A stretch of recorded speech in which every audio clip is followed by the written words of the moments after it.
अस्सलाम वालेकुम। मेरा नाम रफ़ाकत अली ख़ान है।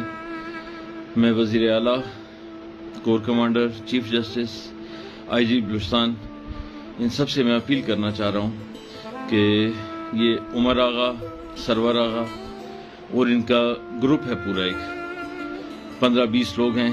ये मुझे काफ़ी अरसे से धमका रहे हैं। मुझे सूद के जाल में इन्होंने फंसाया, मेरा सब कुछ ले लिया इन्होंने, सब कुछ। मैं बहुत बाइज्जत तरीके से काम कर रहा था। एक दफ़ा मैं इनके जाल में फंसा हूँ और उसके बाद इन्होंने मुझसे सब कुछ ले लिया। मेरा घर बिक गया, मेरे बच्चे जो है वो दरबदर हो गए। मैं उनको स्कूल से उठाने पर मजबूर हो गया। मेरी एक वाइफ है, एक बच्ची है, 2 बेटे हैं। बेटे अभी मेरे साथ नहीं रह पा रहे, इनकी धमकियों और प्रेशर की वजह से मैं उनको नहीं साथ रख पा रहा। हर वक्त धड़का ये होता है कि ये कहीं उनको नुकसान ना पहुंचाएं।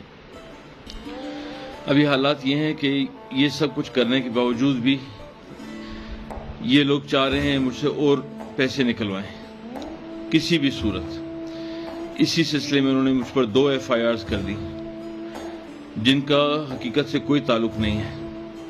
मैंने उनके खिलाफ सबूत जो कुछ मेरे पास था वो सब मैंने पेश कर दिया वहां पे।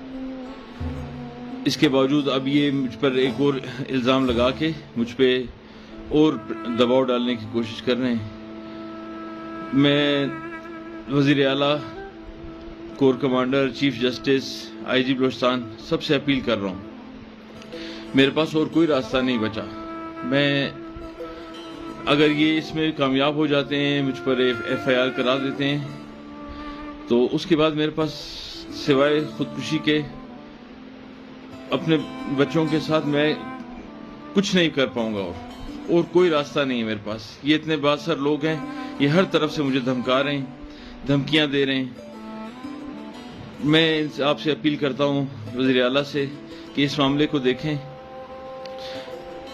कमेटी बिठाएं, मुझे सुने, उसके बाद जो है कोई फैसला करें।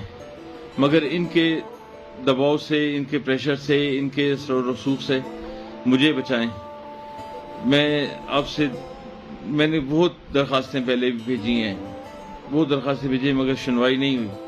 अभी ये उसी वजह से ये इतने दलेर हो गए हैं कि अभी ये बिल्कुल कानून की तरफ से मुझे जो है दबाव डाल रहे हैं मुझ पर। बड़ी मेहरबानी आपकी अगर इसको आप देख लें।